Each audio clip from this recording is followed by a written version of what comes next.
Good morning everyone. Welcome to my channel NEET qualifiers. और यहाँ पर हम यूनिट 3 क्लास 11th की एनसीईआरटी बायोलॉजी का पढ़ रहे हैं, जिसमें चैप्टर 8 हमारा चल रहा है, कंटिन्यू में है। और ये हमारा लास्ट सेक्शन है, 8वें चैप्टर का लास्ट सेक्शन है, जो हम पढ़ रहे हैं cell fundamental unit of life. So cytoskeleton और इसके बाद न्यूक्लियस, ये स्ट्रक्चर हमको देखने को मिलेगा, और माइक्रो बॉडीज़ का आएगा इसमें रोल। तो लास्ट सेक्शन है, सो इसको हम कंप्लीट करेंगे, कोशिश करते हैं कि वन गो में कंप्लीट हो जाए। और एक चीज़ और बोलनी थी आपसे, पूछनी थी, बतानी भी थी कि जिस तरीके से मैं आप लोगों को करवा रहा हूँ और जो मेरा प्लान है, ठीक है, माई प्लान फॉर यू, समझ रहे हैं कि नहीं? मेरा प्लान मेरे लिए नहीं, फॉर यू, आपकी प्रिपरेशन के लिए।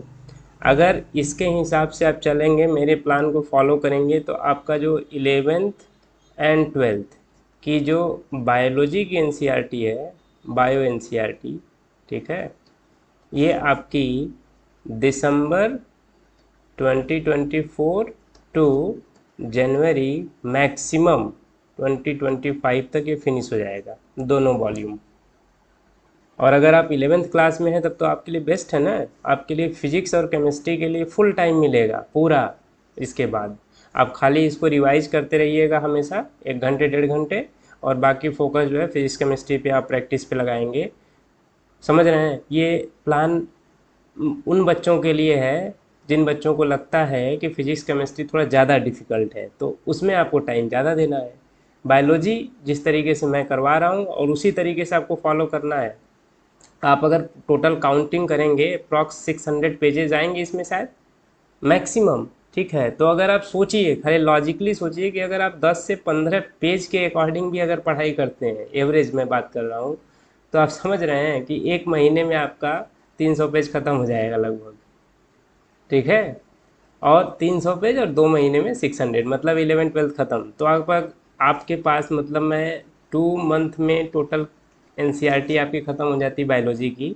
और आपके पास टाइम कितना अभी भी है? 6-7 मंथ का।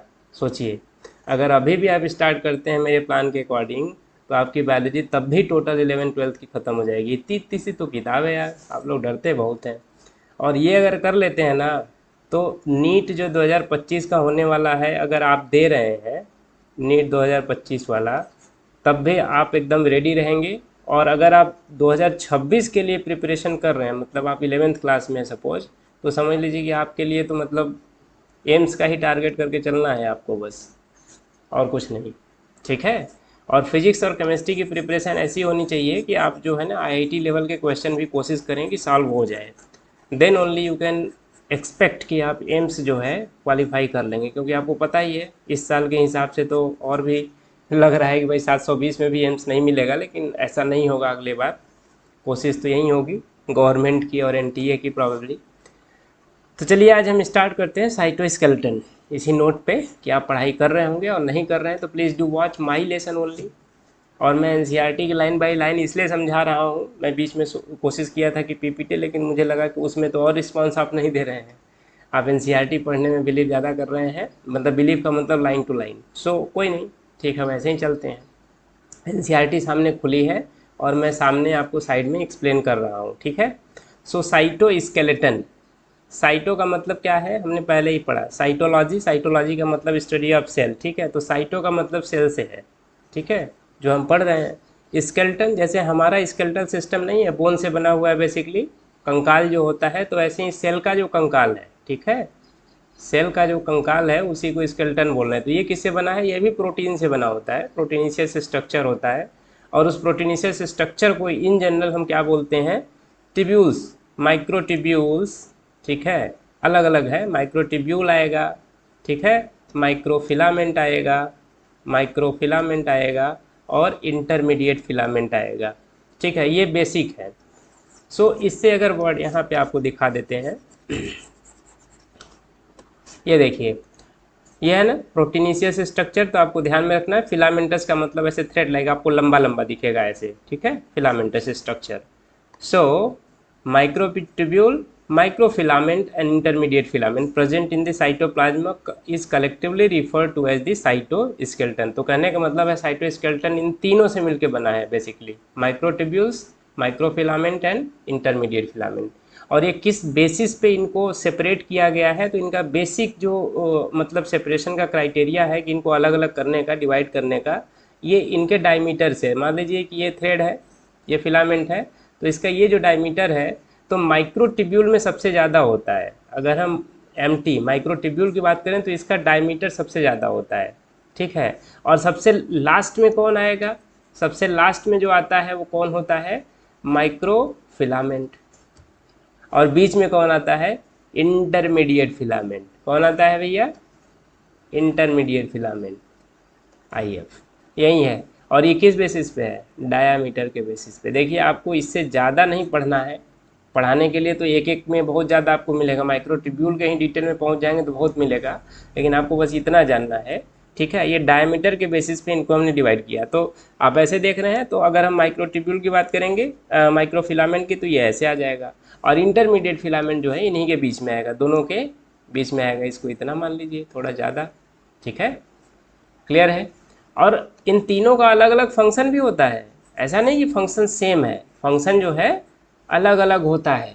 सो यहाँ पे दिया होगा, the cytoskeleton in a cell are involve in many function, see such as mechanical support. तो मैकेनिकल सपोर्ट का क्या मतलब होता है, जैसे कोई भी स्ट्रेस लग रहा है सेल पे, कोई भी डैमेज हो रहा है, जैसे आपकी बॉडी पे होता है ना, आपको कोई मारेगा तो आप अगर कमज़ोर हैं तो गिर जाएंगे, लुढ़क जाएंगे, लेकिन अगर थोड़ा स्ट्रांग हैं तो आप उसको सस्टेन कर लेंगे। जो इंजरी है, जो आपके ऊपर प्रेशर क्रिएट हो रहा है, स्ट्रेस क्रिएट हो रहा है, उसको आप सपोर्ट कर लेंगे। जैसे प्लांट होता है, अगर प्लांट बहुत हैवी है, बड़ा प्लांट है और इसके रूट्स बहुत ज़्यादा हैं, ऐसे अंदर साइड में जो फैली हुई हैं ऐसे, ठीक है।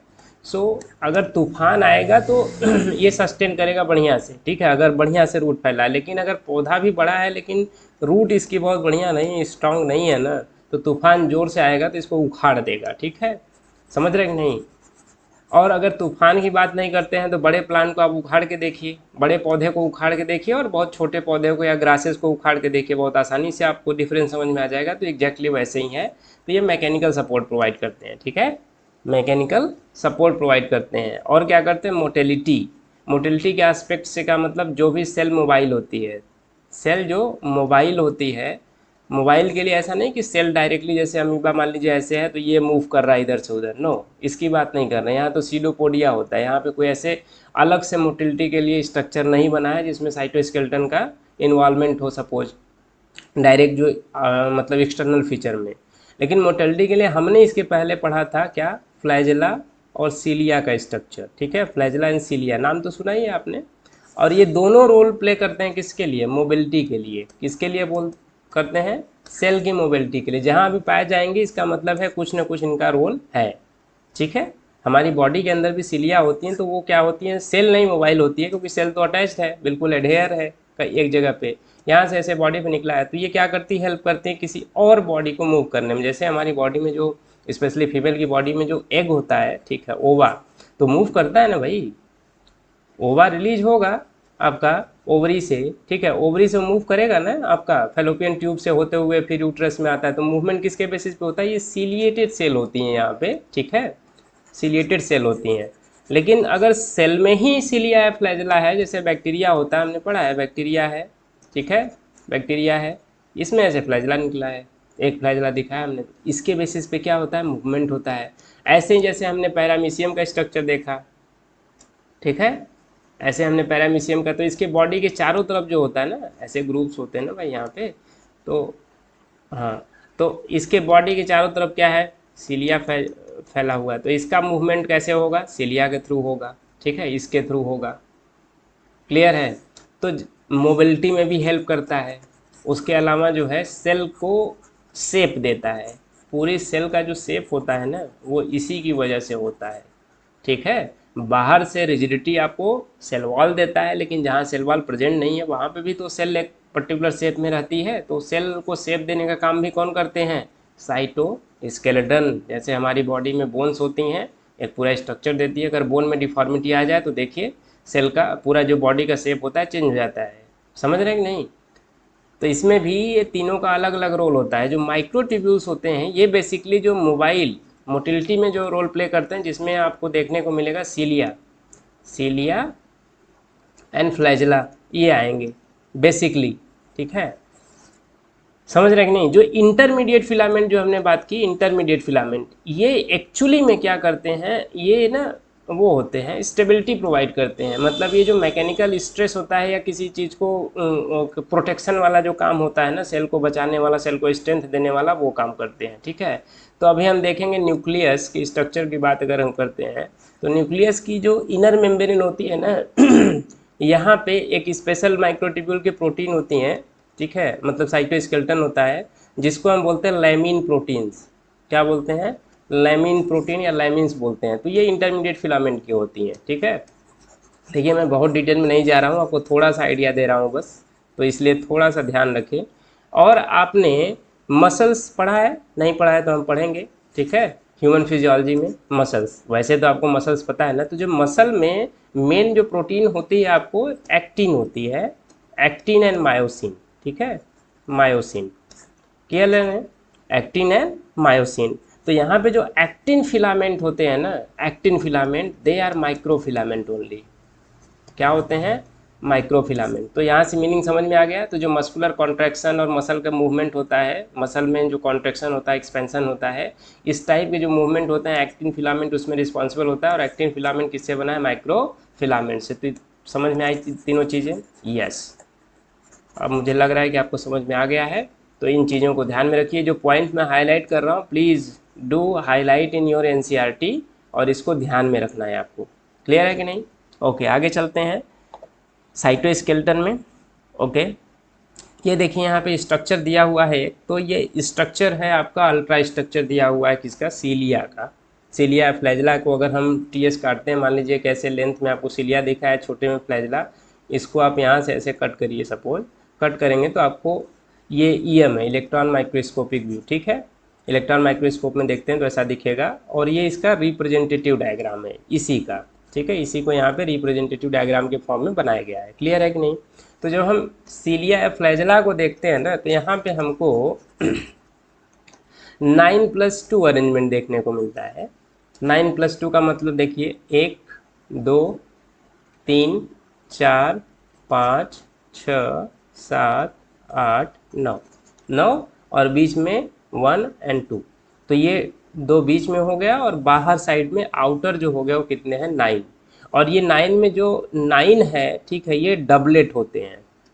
डबलेट का मतलब दो रिंग लाइक स्ट्रक्चर आपको दिख रहा है। देखिए एक ये है और एक ये है। क्लियर है कि नहीं, ये आपको ध्यान में रखना है।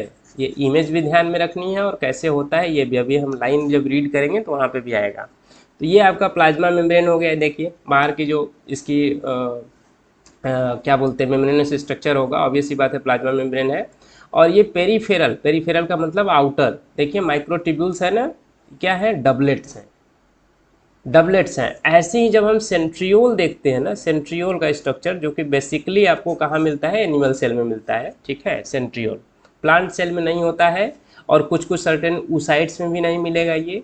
और हायर लेवल पे जैसे ईस्ट वगैरह जो सेल होती हैं फंजाई की, ठीक है, वहाँ पर भी ये देखने को नहीं मिलता है। तो वहाँ पे दूसरे तरीके से सेल डिवीजन होता है। सेंट्रियोल का मेन रोल हम पढ़े हैं, सेल डिवीजन में होता है। ठीक है, तो सेंट्रियोल का जब हम ऐसे ईएम देखते हैं ना, तो वहाँ पे हमको ऐसे स्ट्रक्चर दिखता है, लेकिन ऐसे बीच में एक हब होगा और बाहर साइड में ऐसे हमको ऐसे स्ट्रक्चर दिखेंगे। 9 ही दिखेगा, ठीक है, लेकिन ये 9 जो ये बाहर है ना, ऐसे ऐसे कंप्लीट कर दीजिए। और ये यहाँ से भी कनेक्टेड होते हैं। ठीक है, ऐसे कनेक्टेड होते हैं, और ऐसे भी कनेक्शन इसमें दिखता है ऐसे। ठीक है, तो ये कार्टव्हील स्ट्रक्चर दिखेगा, कार्टव्हील इसको बोलते हैं। अरे बुलक कार्ट नहीं पता है आपको, हाँ तो बुलक कार्ट। तो कहने का मतलब जैसे साइकिल भी देख लीजिए, तो एक यहाँ पे हब होता है और ऐसे तीलियाँ लगी होती हैं, स्पोक्स। ठीक है, ये बाहर की रिंग है और ये हब एंड स्पोक।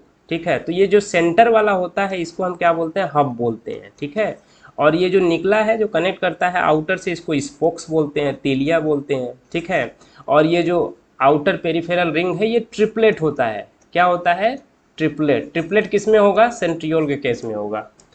ठीक है, सेंट्रियोल के केस में ट्रिपलेट होता है, लेकिन अगर सीलिया और फ्लैजला की बात करते हैं तो यहाँ पे ये डबलेट होता है, याद रखना है आपको, ठीक है। आगे अभी आएंगे तो आपको दिखेगा। क्लियर है कि नहीं। और यहाँ पे जो चीज़ें दिख रही हैं, देखिए सेंट्रल माइक्रोट्यूब्यूल यहाँ 2 है और ये रेडियल स्पोक है, ठीक है।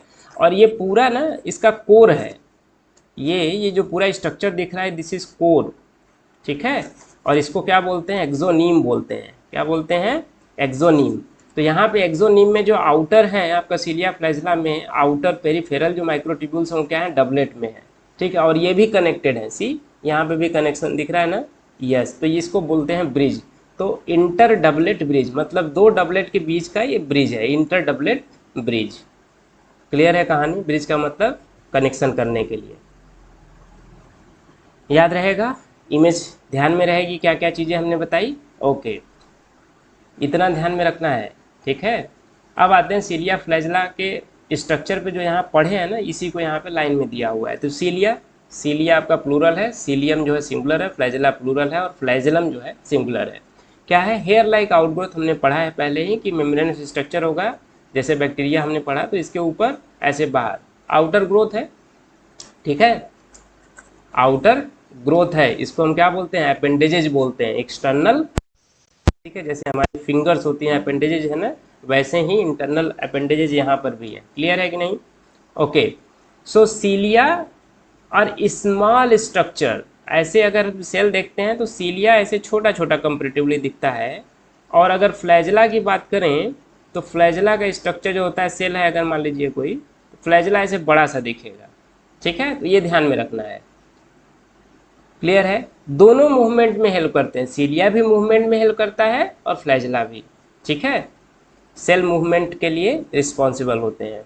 The prokaryotic bacteria also possess flagella but these are structurally different from the eukaryotic flagella. अगर हम प्रोकैरियोटिक फ्लैजला मतलब बैक्टीरिया के फ्लैजला की बात करते हैं और यूकैरियोटिक फ्लैजला, तो उसमें थोड़ा डिफरेंस होता है, स्ट्रक्चरल डिफरेंस होता है। तो यहाँ पे हम अभी डिटेल में नहीं जा रहे हैं क्योंकि आपको पढ़ना नहीं है।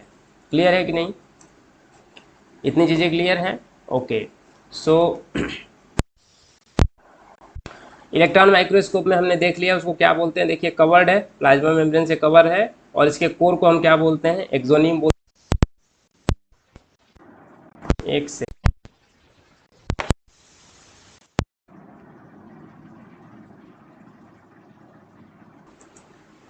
ओके, ये भी देख लिया हमने, possess a number of microtubules running parallel to long axis, ठीक है। तो इस लॉन्ग एक्सिस का मतलब समझ रहे हैं, जब इसको थ्रेड ऐसे देखेंगे ना, हाँ, तो ये ऐसे होते हैं एक्चुअली में। तो ऐसे राउंड आप बनाइए और ऐसे ऐसे दिखा दीजिए, और इसी में होता है ये, ऐसे मान लीजिए हमने 9 सर्कल बनाया ना जो डबलेट है, ऐसे होते हैं बिल्कुल एक थ्रेड में। और ऐसे ही सब पैरेलली रन करते हैं, ऐसे पूरा थ्रेड जो है ऐसे रन करेगा पैरेलली, ऐसे ऐसे ऐसे ऐसे।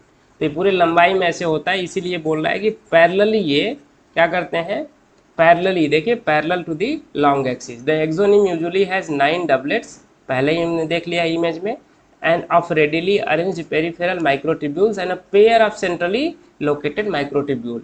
ऐसे अरेंजमेंट को हम क्या बोलते हैं, 9+2 अरेंजमेंट, 9+2 अरेंजमेंट। यहीं जब सेंट्रियोल की बात आएगी, सेंट्रियोल की बात, तो यहाँ पे 9+0 अरेंजमेंट होता है। क्यों, क्योंकि बीच में हमको केवल एक हब दिख रहा था, अभी मैंने बताया ना बीच में एक हब है, और बाकी ऐसे ट्रिपलेट के फॉर्म में हमको ऐसे अरेंजमेंट दिख रहा था, ऐसे कनेक्शन भी था। तो ये 9+0 अरेंजमेंट आपको सेंट्रियोल में दिखता है, याद रखिएगा, ठीक है। हालांकि ये जो 9+2 अरेंजमेंट है ना, ठीक है, ये सेंट्रियोल से ही डिराइव होती है। सेंट्रियोल से डिराइव होके बनता क्या है, बेसल बॉडी बनता है, ठीक है, बेसल बॉडी। तो बेसल बॉडी का हम जब, बेसल बॉडी से ही आपको सीलिया भी निकलता है और बेसल बॉडी से ही आपको फ्लैजला भी निकलता है।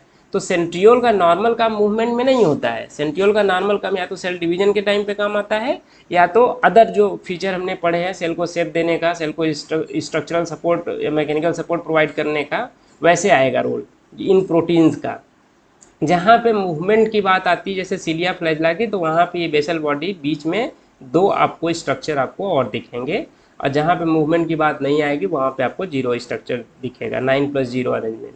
ठीक है। तो जब हम प्राइमरी सीलिया की बात करते हैं ना, ये भी है प्राइमरी सीलिया, प्राइमरी सीलिया में भी हमको 9+0 अरेंजमेंट ही देखने को मिलता है। ठीक है, okay. The central tubule are connected by a bridge, ये हमने देख लिया है, इसको क्या बोलते हैं, इंटर डबलेट ब्रिज बोलते हैं वहाँ पे। क्लियर है कि नहीं। और क्या है, which is connected to one of the tubules of each peripheral doublet by a radial spoke. ना हम यहाँ पे अगर देखें तो यहाँ पे ये कनेक्शन ना एक से होता है, ये ध्यान रखिएगा, इससे ऐसा नहीं कि दोनों से कनेक्टेड है। देखिए एक ही जगह से कनेक्शन होता है, ये सेंट्रल से अगर जो स्पोक्स निकला है वो केवल एक ही निकला हुआ है। एक डबलेट से एक स्पोक निकला है, ऐसा नहीं कि एक डबलेट से दोनों में से निकला हुआ है स्पोक। क्लियर है। लाइंस को आपको ध्यान में रखना, ऐसे एनसीईआरटी से उठा के जो नीट में पूछता है ऐसे ही पूछता है, तो अगर आप समझ के और चीज़ों को ध्यान में रख के नहीं पढ़ेंगे तो प्रॉब्लम होगी। दस देयर आर 9 रेडियल स्पोक्स, ठीक है, तो 9 रेडियल स्पोक हो जाएंगे, क्योंकि 9 आउटर पे आपको पेरीफेरी पे आपको डबलेट दिख रहे हैं, और वैसे ही जो सेंटर से 2 हैं और यहाँ से 9 ऐसे आपको रेडियल स्पोक देखने को मिलेंगे। क्लियर है कि नहीं। तो यहाँ पे 9 से 18 अगर कर दे तो कहानी बदल जाएगी। ठीक है, आंसर गलत हो जाएगा। The peripheral doublet are also interconnected by a linker, जिसको इंटर डबलेट ब्रिज बोलते हैं। Both the cilium and flagellum emerge from a centriole like structure called the basal bodies. अभी मैंने बताया कि एक सेंट्रियोल लाइक मतलब सेंट्रियोल से डिराइव्ड स्ट्रक्चर होता है जिसको बेसल बॉडी बोलते हैं, और बेसल बॉडी से ये निकलते हैं। और जब फ्लैजला पढ़ा रहे थे तो हमने बताया था कि जो बेसल बॉडी होती है वो ऐसे प्लाज्मा मेम्ब्रेन के अंदर ऐसे इम्बिडेड होती है, और यहाँ से आपको निकलता है हुक, और यहाँ से अल्टीमेटली फ्लैजला जाता है। ऐसे पढ़े थे ना, या वही है ये। ठीक है, पीछे की चीज़ें अगर ढंग से पढ़े रहेंगे तो आपको सारा जो है कनेक्शन में दिखेगा, और नहीं पढ़े रहेंगे तो कनेक्शन में नहीं दिखेगा। ये सिलिया फ्लैजला का हमने देख लिया। अब आते हैं सेंट्रोजोम एंड सेंट्रियोल की बात करते हैं। तो सेंट्रोजोम या सेंट्रियोल की अगर बात करें तो ये मेम्ब्रेनस स्ट्रक्चर है, मतलब ऑर्गेनेल है, छोटा सा ऑर्गेनेल है, मेम्ब्रेन बाउंड ऑर्गेनेल है। ठीक है, और ये मोस्टली एनिमल सेल में आपको देखने को मिलेगा, एनिमल सेल का फीचर ही है। ठीक है, और इनका अरेंजमेंट जो होता है, अगर सेंट्रोजोम की बात करें तो ये एक स्ट्रक्चर है, मान लीजिए ऐसे। ठीक है, समझ रहे हैं कि नहीं। एक सेकंड, देखिए अभी मैंने आपको बताया कि सेंट्रोजोम जो होता है मेम्ब्रेन बाउंड स्ट्रक्चर होता है, और शायद आप लोगों ने मान लिया। ठीक है, तो ऐसे मान के नहीं चलना है। ठीक है, कभी कभी आपको चीज़ें थोड़ी सी ध्यान में रखनी पड़ती हैं। अगर कहीं पे भी कोई ऐसे बोले ना, अगर थोड़ा भी डाउट लगे आपको, आपने पढ़ा है नहीं पढ़ा है, या पढ़ने के बाद डाउट लगे ना, तो वहाँ पे आपको क्वेश्चन करना होता है। ठीक है, हालांकि क्वेश्चन आप करेंगे नहीं इमीडिएटली, क्योंकि आपको नहीं पता है तो नहीं करेंगे। तो आपको ये इसलिए मैंने बोला क्योंकि आपको देख के ऐसा लगेगा कि ऐसे है स्ट्रक्चर, और इसमें जो है एक सेंट्रियोल ऐसे अरेंज दिखेगा और एक सेंट्रियोल ऐसे, मतलब ये राइट एंगल पे अरेंज होते हैं। 2 सेंट्रियोल होते हैं और इनका अरेंजमेंट क्या होता है, एक दूसरे के राइट एंगल पे होता है। इसको ऑर्थोगोनली अरेंजमेंट बोलते हैं। क्या, ऑर्थोगोनली, ऑर्थोगोनल या ऑर्थोगोनली अरेंज्ड, क्या, सेंट्रियोल। ठीक है, तो ये जो बाहर का स्ट्रक्चर है ना, ये पेरीसेंट्रियोलर मैट्रिक्स है। क्या है, पेरीसेंट्रियोलर मैट्रिक्स। ये दिखता है कि मेम्ब्रेन बाउंड स्ट्रक्चर है, लेकिन this is not a membrane bound structure. ये केवल मैट्रिक्स है जो 2 सेंट्रियोल को एक साथ हेल्ड करता है, एक साथ होल्ड करके रखता है।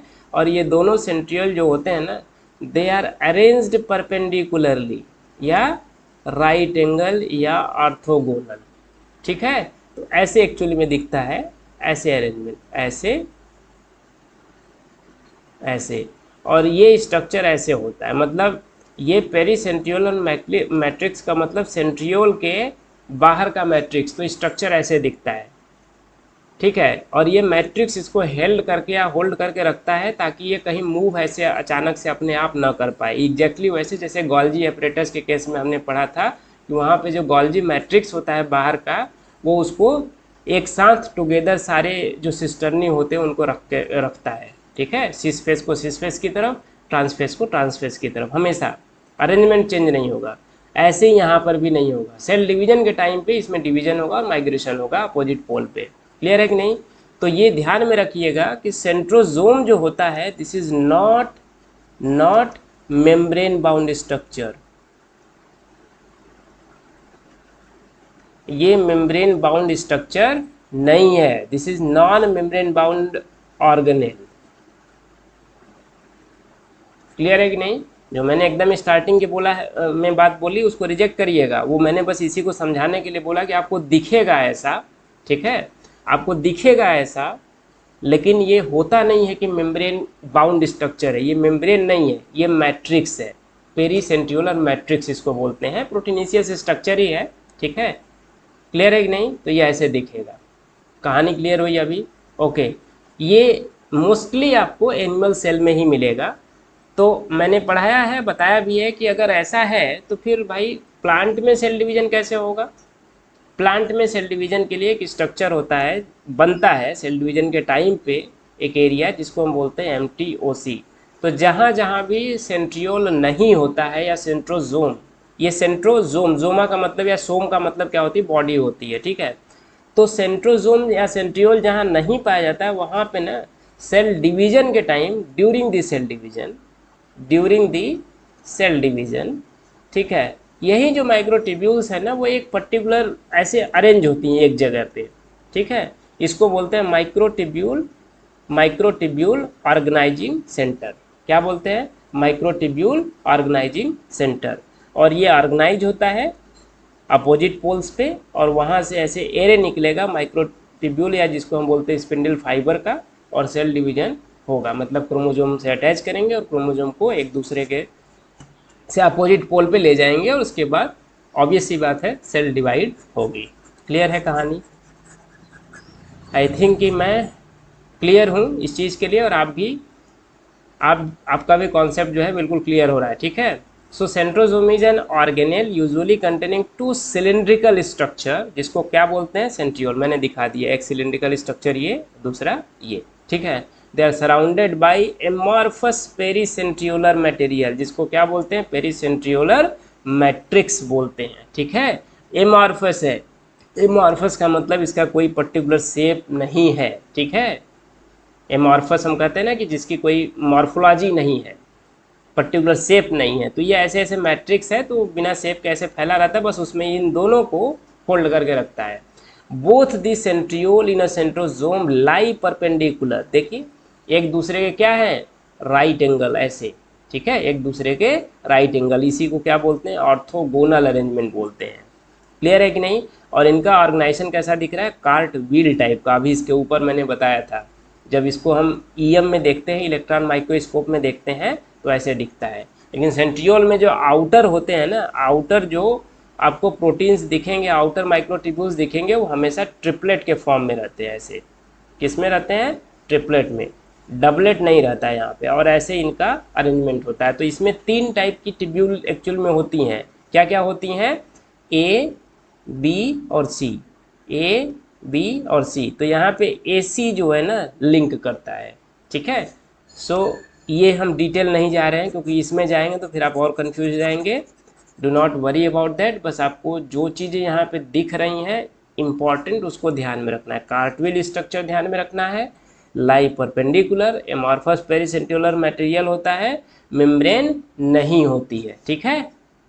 क्लियर है कि नहीं? देखिए 9 evenly spaced peripheral fibrils of tubulin protein. तो इसमें प्रोटीन माइक्रोट्यूब्यूल है, तो प्रोटीन कौन सी होती है? यहाँ पे ट्यूब्यूलिन प्रोटीन होती है, ठीक है। Each of the peripheral fibril is a triplet. कई बार मैं बता रहा हूँ आपको, ऐसे होता है अरेंजमेंट।